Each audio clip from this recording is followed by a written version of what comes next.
नमस्कार दोस्तों, मैं एडवोकेट शैलेंद्र अग्रवाल। आइए आज हम लोग चर्चा करेंगे एफआईआर के बारे में। एफआईआर क्या होती है, कब दर्ज की जाती है, इसका एविडेंस वैल्यू क्या है, इसके लिए कौन कौन सी आवश्यक बातें हैं, तथा जब एफआईआर लेखक कोर्ट में आता है तो उससे क्या क्या प्रश्न पूछे जाने चाहिए। बहुत इंपॉर्टेंट टॉपिक है। एफआईआर ही एक ऐसा पॉइंट है जहां से क्रिमिनल लॉ मोशन में आता है, यानी कि इन्वेस्टिगेशन की जहां से शुरुआत होती है, या कहें तो क्रिमिनल लॉ इनटू मोशन, यानी कि इसको जहां से क्रिमिनल लॉ को गति मिलती है वो एफआईआर से ही मिलती है। सबसे फर्स्ट स्टेप यानी कि क्रिमिनल लॉ का फर्स्ट स्टेप जड़ एफआईआर ही है। एफआईआर 154 में दर्ज की जाती है।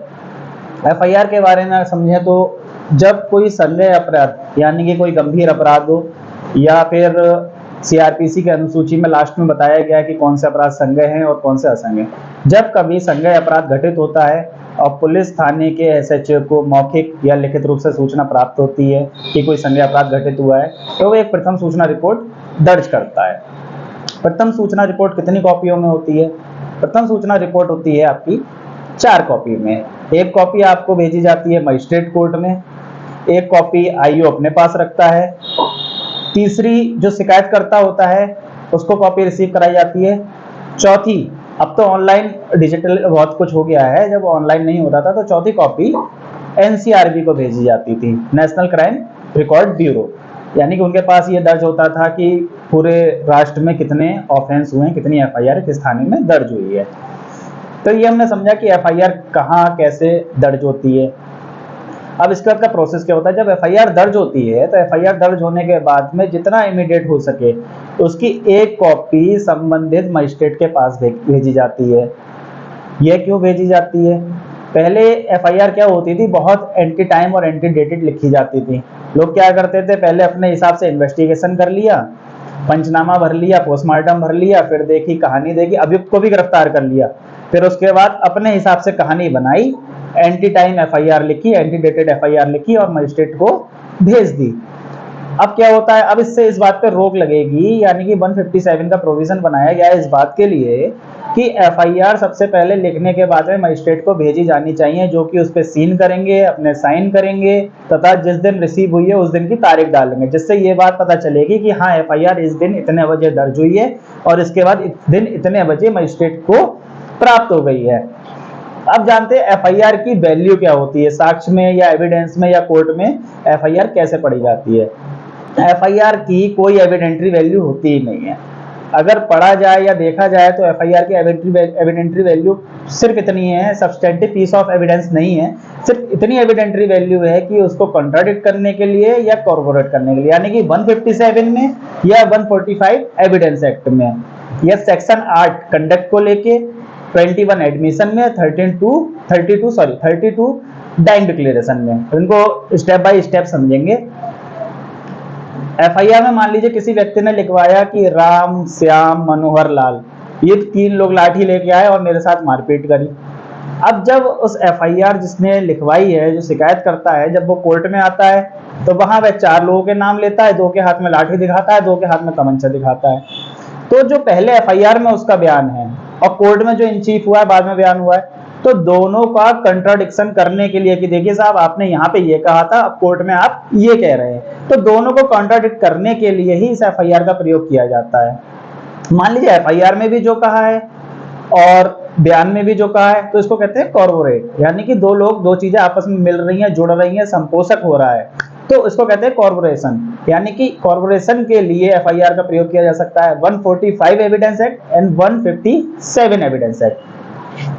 अब हम समझेंगे कि मान लीजिए कोई अभियुक्त हो सकता है थाने को खुद अपराध किया, अब अपने हिसाब से पहले ही थाने में जाके एफआईआर दर्ज करा दे, या फिर पुलिस को गुमराह करने के लिए तो एफआईआर दर्ज करा सकता है, या अपना जुर्म स्वीकार करने के लिए भी एफआईआर दर्ज करा सकता है कि साहब मैंने इस व्यक्ति को मार दिया, मैं चाहता हूं कि मैं इस केस का मुलजिम हूं और मेरे खिलाफ आप मुकदमा लेके मुझे गिरफ्तार कर लें। अब क्या होगा, ये जो पढ़ा जाएगा, ये section 8 evidence act, section 8 evidence act में कंडक्ट बताया गया है, ये अभियुक्त के कंडक्ट के रूप में पढ़ा जाएगा, वहां पर रिलेवेंट हो जाएगा सेक्शन 8 में। और सेक्शन 21 में एडमिशन, ये एक एडमिशन हो जाएगा कि अभियुक्त ने इस बात का एडमिशन किया, कन्फेशनल नहीं होगा, ये याद रखें, कन्फेशन और एडमिशन में अंतर है, ये केवल एडमिशन होगा। यदि एफआईआर दर्ज कराते समय वह ये भी कह देता है कि साहब मैंने ये वस्तु इससे मर्डर किया और ये वस्तु यहाँ पे छुपा के रख दी, और उसको लेके कोई डिस्कवरी ऑफ फैक्ट होता है, यानी किसी वस्तु की खोज हो जाती है, तभी वह कन्फेशनल एविडेंस है, अदरवाइज वो एडमिशन है और सेक्शन 8 में रिलेवेंट है। अब एफआईआर की एक एविडेंटरी वैल्यू और कब होती है? सेक्शन 32 में क्या बताया गया? डाइंग डिक्लेरेशन, यानी कि कोई व्यक्ति, उसके साथ कोई अपराध घटित हुआ, अब वह अपने मृत्यु के कारण के बारे में खुद ही जाके थाने में एफआईआर दर्ज कराता है, बाद में मर जाता है। मान लो कोई कहता है साहब मरते मरते एंड टाइम पे भी एफआईआर दर्ज कराया जाता है, ओरल बता जाता है या फिर रिटन में एक तहरीर दे जाता है या अपने साइन अंगूठा कर जाता है और बताता है कि साहब इस व्यक्ति ने मेरे को तमंचे से गोली मारी जो मेरे यहाँ पर लगी और यहाँ लग के निकल गई, पेट में लगने के बाद निकल गई, अभी उसके कुछ सांसें चल रही हैं, वो बोल रहा है। जब उसका इलाज चलता है तो इलाज चलते समय अत्यधिक रक्तस्राव के कारण उसकी मान लीजिए डेथ हो जाती है, तो वो एफआईआर जो है एज अ डाइंग डिक्लेरेशन पढ़ी जाएगी, क्योंकि उसमें उसका मृत्यु का कारण स्पष्ट है और मरने वाले व्यक्ति ने दिया है, तो वो डाइंग डिक्लेरेशन में रिलेवेंट होगी और तब पढ़ी जाएगी। यहाँ तो हमने समझ लिया कि एफआईआर क्या होती है, कैसे दर्ज होती है, कितने प्रति में बनाई जाती है तथा इसकी एविडेंटरी वैल्यू क्या होती है।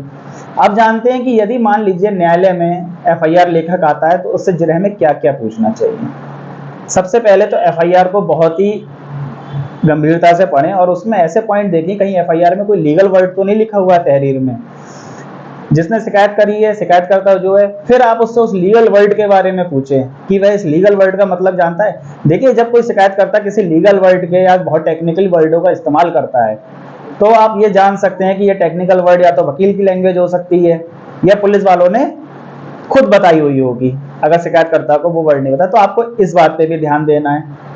दूसरा, एफआईआर के डेट, टाइम, डे, इन पे ध्यान देना है। बहुत अधिक डिले है और उस डिले का कोई सफिशिएंट रीजन भी शिकायतकर्ता ने नहीं बताया है तो हमें इस पॉइंट पे भी ध्यान देना है कि आखिर एफआईआर का डिले किस वजह से है। कोई वस्तु चोरी हुई, लूट हुई, लिखवा दिया कि साहब मेरे घर से साहब इतनी चोरी हो गई, उन आर्टिकल का ना डिजाइन है, ना वेट है, ना उसका कहाँ से खरीदा है, ना वजन है, ये सब चीजें नहीं है, तो ये भी एक गंभीर त्रुटि है, इसके बारे में भी बहुत गंभीरता से जांच करनी चाहिए। तीसरा क्या है कि एफआईआर का डेट टाइम हमने समझ लिया। अब मजिस्ट्रेट के पास एफआईआर कब पहुंची? जिस दिन घटना हुई, जिस दिन एफआईआर दर्ज हुई, मान लीजिए एफआईआर उसके 2 दिन बाद मजिस्ट्रेट के पास पहुंची, तो भी इसके ऊपर जिरह करनी चाहिए, इसके ऊपर पूछना चाहिए कि आखिर कौन सी परिस्थितियां ऐसी थी जिसमें मजिस्ट्रेट के पास में 2 दिन बाद एफआईआर पहुंची। आप समझ सकते हैं कि 2 दिन बाद एफआईआर पहुंच रही है तो कहीं ना कहीं झोल है, या तो वो एंटी टाइम है या एंटी डेटेड है, उसको अपनी तरह से बना के, गलत तरीके से बना के बाद में मजिस्ट्रेट को भेजा गया है। कभी कभी एफआईआर में विटनेस नहीं होते हैं, तो ये ज्यादा गंभीर त्रुटि नहीं है। एफआईआर जो इंसाइक्लोपीडिया नहीं है, उसमें जरूरी नहीं है कि विटनेस के नाम हो, सारी चीजें होना जरूरी नहीं है, लेकिन बेसिक चीजें डे एंड टाइम और कौन सी वस्तु चोरी हुई, किसने मारा, कैसे मारा, किस हथियार से मारा, घटना स्थल, ये सारी चीजें तो इंपॉर्टेंट है, ये होनी चाहिए। तो एफआईआर लेखक से आप हमेशा डेट टाइम पे पूछ सकते हैं। थाने पे शिकायतकर्ता खुद आया, उसके साथ कौन कौन आया, तहरीर कहाँ पे लिखी गई, थाने पे लिखी गई या घर से लिख के लाया, किसने बोल के लिखवाई, किसकी हैंडराइटिंग में लिखी हुई है, तहरीर पे किसके साइन अंगूठे हैं, इंस्पेक्टर साहब से कितनी देर बातचीत हुई, क्या एफआईआर तुरंत लिखी गई या नहीं लिखी गई। मान लीजिए 1 घंटे 2 घंटे इंस्पेक्टर साहब से बात हो रही है, तो आखिर क्यों बात हो रही है भाई? जब वो संज्ञेय अपराध की सूचना दे रहा है तो एफआईआर तुरंत दर्ज होनी चाहिए थी। तो 2 घंटे अगर इंस्पेक्टर साहब से बात हो रही है तो कहीं ना कहीं जो है एफआईआर में चेंजेस किए गए हैं या कुछ ना कुछ तो गांधी बाबा का डंडा चला है, तो इस पे भी आपको ध्यान देना है। फिर आपको देखना है कि मजिस्ट्रेट को, आपको मैंने बता दिया कि मजिस्ट्रेट को एफआईआर कब रिसीव कराइए, यहाँ से देखना है। तो ये सारी चीजें आप एफआईआर लेखक से पूछ सकते हैं और शिकायतकर्ता जो है या एफआईआर जिसने लिखवाई है उससे पूछ सकते हैं। तो इस तरीके से एफआईआर का साक्ष्य का मूल देख लिया हमने, एफआईआर क्या होती है, कैसे होती है, इसकी एविडेंटरी वैल्यू क्या होती है, क्या जिरह करना चाहिए, किन किन पॉइंटों को देखना चाहिए।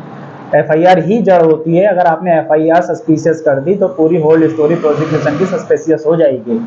तो इसलिए कोशिश करिए एफआईआर को तोड़ने की, एफआईआर से ही गवाह को तोड़ दें, अगर आप वहीं से उसको गवाह को तोड़ देते हैं तो पूरी प्रोसिक्यूशन स्टोरी सस्पिशियस हो सकती है, उसको संदेह की नजर से देखा जाएगा। और ये अच्छे से जानते हैं कि संदेह का लाभ अभियुक्त को मिलता है, समझ रहे हैं। इसी तरीके की और जानकारी के लिए मेरे चैनल को सब्सक्राइब करें, लाइक करें, कमेंट करें। आपका बहुत बहुत धन्यवाद।